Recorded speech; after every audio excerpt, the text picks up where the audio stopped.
Ngayong ika-6 ng Pebrero taong kasalukuyan ay opisyal nang binuksan ang Tropicare Cafe sa Tropical Village National High School.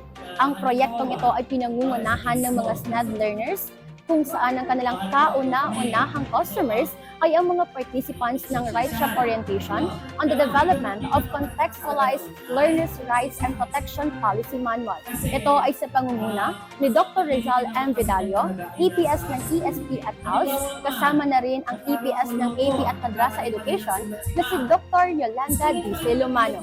Ang Tropicare Cafe ay alinsunod sa DepEd Order No. 44 Series of 2021 o ang Policy Guidelines on the Provision of Educational Programs and Services for Learners with Disabilities in the K-12 Basic Education Program, kung saan ito ay nagsisilbing aktwal na pagsasanay ng mga SNED learners sapagkat sila mismo ang gumagawa ng produkto, naglilingkod sa mga customers at tumutulong sa pangangasiwa ng cafe upang mahasa ang kanilang kakayahan. Layunin ng inisyatibong ito na mas higit pang palakasin ang inklusibong edukasyon sa loob ng paaralan, gayon din ang pagbibigay ng suporta at paglinang sa kakayahan ng mga SNED learners upang matiyak na sila ay handa sa mga oportunidad na maaaring magbukas sa kanila.